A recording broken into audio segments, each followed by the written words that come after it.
Senate में आवाज बुलंद की।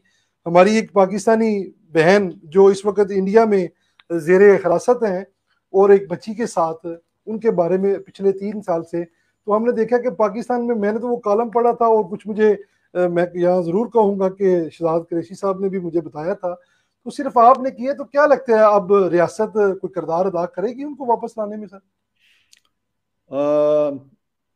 ये बहुत अच्छा सवाल आपने किया।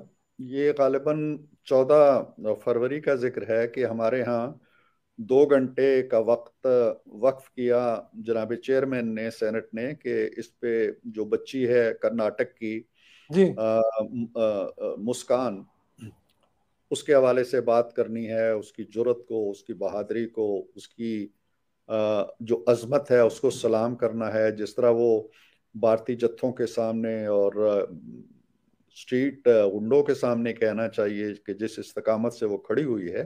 जी तो वो 2 घंटे में तकरीरें हो रही थी, मेरी भी उसमें तकरीर थी। तो मैंने मुस्कान को खराजे तहसीन पेश करने के बाद ये कहा कि ये इत्तफाक की बात है, और वाकई मैं हैरान होता हूँ कि ये इत्तफाक किस तरह से हुआ कि उसी कर्नाटक के अंदर और उसी शहर के अंदर जहाँ से मुस्कान का ताल्लुक है, जी बेंगलोर के अंदर एक सुमेरा नामी लड़की एक हिरासतगाह के अंदर पड़ी हुई है। ये स्टोरी मैंने 2 दिन पहले 12 को बीबीसी की एक वेबसाइट पे पढ़ी। जी तो मैंने फिर उस बच्ची का जिक्र किया। मैंने कहा जी कि 4 साल के करीब वो बच्ची वहां सजा काट चुकी है, 6 महीने से वो जेल से निकल आई है, एक और हिरासतगाह में पड़ी हुई है, और उस बच्ची को कुछ नहीं चाहिए सिवाय इसके कि एक सर्टिफिकेट पाकिस्तान दे दे कि ये पाकिस्तानी शहरी है। जी और जो उनकी भारतीय वकील ने मालूमात हमें दी, उस खातून ने, उसके मुताबिक सुमेरा 2 दफा अपने सफारत खाने से भी राब्ता कायम कर चुकी थी, जी और वो खातून कहती हैं कि हम यहाँ भी राब्ते कर रहे थे। और ये जो रियासत मदीना है और इसके जो हुक्मरान हैं, इनके कानों पे कोई जू नहीं रेंगी। ना दफ्तर खारजा बोला, ना वहाँ के एम्बेसडर साहब ने कोई बात की, ना हुकूमत की तरफ से कोई चीज़ आई। तो मैंने ये मसला उठाया, मैंने कहा जी कि ये गैर इंसानी एक सलूक हो रहा है और कितनी नाअहली है हमारी, जी शर्मनाक नाअहली। तो वो दिन गुजर गया। उसके बाद फिर 17 तारीख को असेंबली के, सेनेट के इजलास में मैंने दोबारा ये इशू उठाया। मैंने कहा जी कि अब तक कोई इक़दाम नहीं हुआ।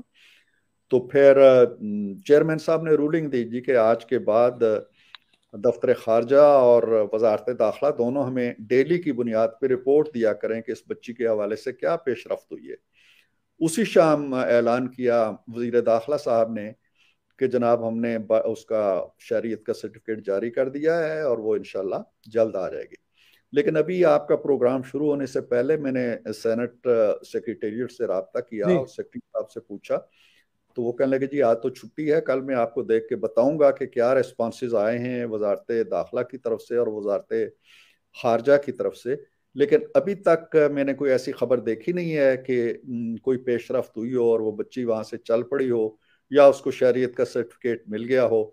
तो कल इंशाल्लाह मैं दफ्तर जाते ही पहला काम मैंने यही करना इंशाल्लाह है। सर, ये बहुत बड़ा काम कर रही हैं आप। अल्लाह पाक आपको सलामत रखे।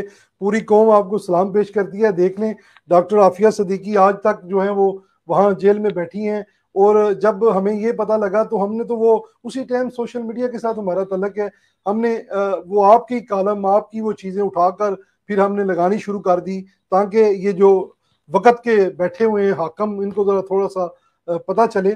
बिल्कुल ऐसी है जी, अल्लाह पाक उसमें मदद अता फरमाए और हमारी बहन जो है वो वापस अपने मुल्क में आए।